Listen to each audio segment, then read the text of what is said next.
जब हम बचपन की बात करते हैं और हम जब बच्चों के उस बचपने की बात करते हैं जहाँ हम स्कूल के दिनों को याद करते हैं, और जब हम अपने जीवन के नैसर्गिक विकास में माँ के योगदान की बात करते हैं और बच्चे की अपने माँ से संवाद की बात करते हैं, तो मैंने बहुत छोटा था मैं तब 5वीं क्लास में मुझे एक हॉस्टल में एडमिशन दिलाया गया। उस वक्त हमारे, क्योंकि मेरे पापा फौज में थे, तब हम लोग अंतर्देशीय पत्र लिखा करते थे पापा। तो पत्र लिखने की जो परंपरा है वो हमारे घर में हमेशा से थी। तो जब मैं हॉस्टल में था तो जो संवाद एक बच्चा अपनी माँ से करना चाहता है और माँ में वो किस रूप को देखना चाहता है, हम कई बार हमें लगता है कि माँ का जो भाव बच्चे के प्रति होता है, क्या बच्चे के भीतर भी वही भाव पनपता है क्या? क्या बच्चा भी भीतर से वही फील कर रहा होता है क्या जो उसकी माँ फील कर रही होती है? तब एक एक बार मुझे कोई समस्या हुई और मैंने मेरी माँ को पत्र लिखा, तो मेरी पुलिसिंग भी बड़ी प्रभावित है उस चीज़ से। तो मेरी माँ को मैंने पत्र लिखा, वो पत्र 1 महीने तक मेरी माँ के पास नहीं पहुंचा, और मैं हर दिन इंतजार करता था कि शायद वो पत्र पहुंचेगा, शायद वो ये पत्र पढ़ने के बाद मेरे से मिलने आएंगी। लेकिन 1 महीने के इंतजार के बाद वो पत्र मेरी माँ तक पहुंचा। तो मुझे उससे एक तो ये सीख मिली कि सरकारी सिस्टम में जो सर्विस डिलीवरी है, जो एक आम नागरिक हमसे अपेक्षा करता है कि हम अपनी डिलीवरी सिस्टम को बहुत मजबूत करें, क्योंकि छोटी छोटी सर्विस, जैसे ये एक अंतर्देशीय पत्र था जिसमें अपनी माँ से मैं अपनी बात कहना चाहता था। मैं चाहता था कि वो मेरी समस्या जाने, मुझसे मिलने आए हॉस्टल। वो 1 महीने बाद मेरी माँ को मेरी समस्या पता चली।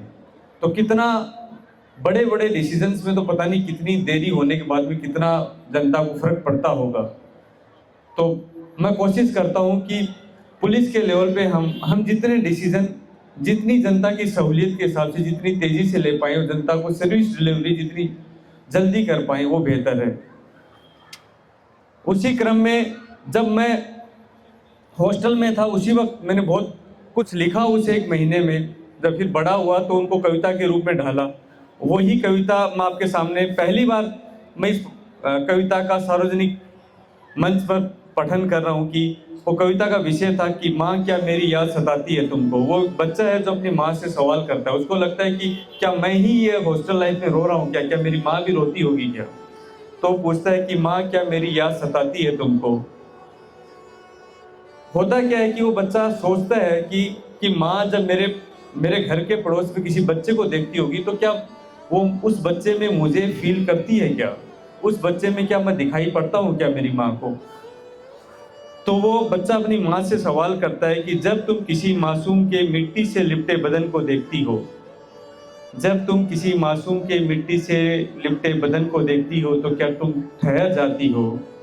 उसके माथे पर लगी चोट देखकर क्या तुम सर पर दौड़ पड़ती हो? और फिर मुझे ना पाकर क्या तुम सहम जाती हो? माँ क्या मेरी याद सताती है तुमको? मेले में उसके खिलौनों की जिद देख। मेरे गांव में मेला भरता था, हनुमान जी का मंदिर है। तो मैं कितनी बार मेरी माँ के साथ उस मेले में गया हूँ। तो वही सवाल वो बच्चा अपनी माँ से करता है कि मेले में उसकी खिलौने की जिद देख। उसकी मतलब वो सोचता है कि माँ इस बार अकेले उस मेले से गुजरी होगी और किसी बच्चे को खिलौने की जिद देखी होगी कि कोई बच्चा अपनी माँ के साथ जिद कर रहा होगा। तो मेले में उसके खिलौनों की जिद देख, क्या तुम मेरी चाहत के सब खिलौने खरीद लेती हो, वो भी बिना मोल भाव के?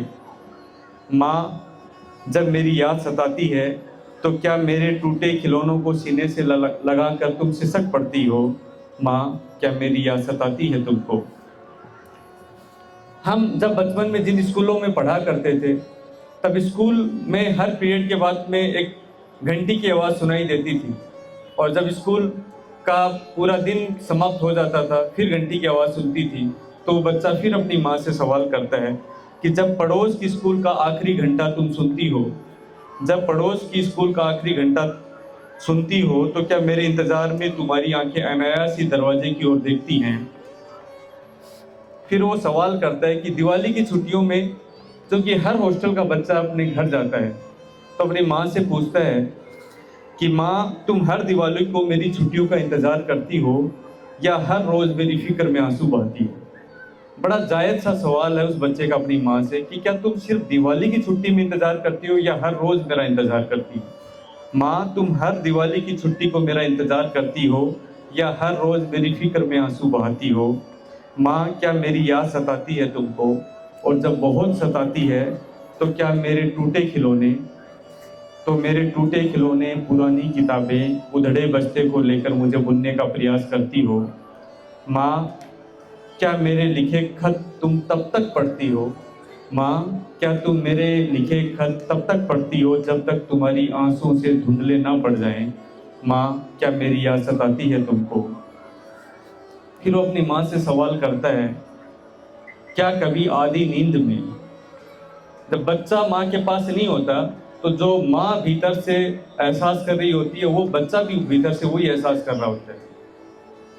उस बच्चे की पीड़ा बड़ी भारी है जो छोटा बच्चा हॉस्टल में अकेला रह रहा है। आधी नींद को, जब आधी रात को उसकी नींद टूटती है तो वो ये आशा करता है कि उसकी माँ उसके बगल में कहीं सोई होगी, तो वो नहीं पाता है तो वो सवाल करता है कि माँ, क्या कभी आधी नींद में, कभी बदहवासी में, क्या कभी आधी नींद में, बदहवासी में मैं धुंधला सा नजर आता हूँ तुमको। माँ, क्या मेरी याद सताती है तुमको।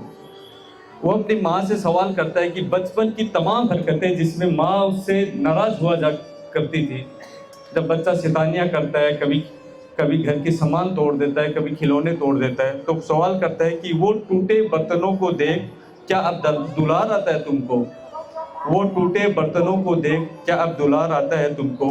वो दीवारों की लकीरें, छोटा बच्चा होता है दीवारों पे लकीरें बनाता है, तो वो दीवारों की लकीरें, टूटे सरकंडे अब सब अजीज है तुमको। वो दीवारों की लकीरें, टूटे सरकंडे क्या अब सब अजीज है तुमको। क्या इस दिवाली की पुताई में, वो बच्चा सोच रहा होता है कि अब शायद दिवाली आने वाली है, मेरे घर की पुताई चल रही है, तो पूछता है अपनी माँ से, क्या इस दिवाली की पुताई में सब लकीरें दीवारों पर पुतने से छुड़वा दी तुमने। वो आशा करता है अपनी माँ से कि उसने जो दीवारों पर लकीरें खिंचवाई थी शायद उसकी माँ ने पुताई करते वक्त उसके हिस्से की लकीरें छुड़वा दी। तो पूछता है कि क्या इस दिवाली की पुताई में सब लकीरें दीवारों पर पुतने से छुड़वा दी तुमने। माँ, क्या मेरी याद सताती है तुमको। उसका आखिरी पैरा इस कविता का है। वो फिर चिंता करता है, कई बार वो सोचता है कि किसी बच्चे को परेशानी में देख, क्या उस बच्चे की परेशानी में उसे अपना बच्चा भीतर नजर आता है क्या। क्या उसको बारिश में भीगता देख, उसको बारिश में भीगता देख मेरे बीमार होने का डर सताता है तुमको। उसको बारिश में भीगता देख मेरे बीमार होने का डर सताता है तुमको। क्या मेरी सब शैतानियों पर अब प्यार आता है तुमको। माँ, क्या मेरी याद सताती है तुमको। ये एक छोटी सी कविता थी जो बचपन में मैंने तब इस कविता के भावों को लिखा जब मैं अपनी हॉस्टल लाइफ में था, और जब वो पत्र लिखा और मेरी माँ के पास बड़ी देरी से पहुंचा, और जब बहुत इंतजार के बाद में मुझे लगा उस भाव को कविता का रूप देना चाहिए, तो उसको उस कविता का रूप दिया। रूपनगर पब्लिक स्कूल के इस मंच पर आपसे सीधा जुड़कर, आपसे संवाद करके, आपके द्वारा जो मंच मिला उसके लिए मैं आपका तहे दिल से आभारी हूँ। और मैं साथ ही बाल दिवस पे ये भी बताना चाहूँगा कि बाल दिवस ना केवल माँओं का दिन है, ना केवल पिताओं का दिन है, बल्कि बच्चों का भी दिन है।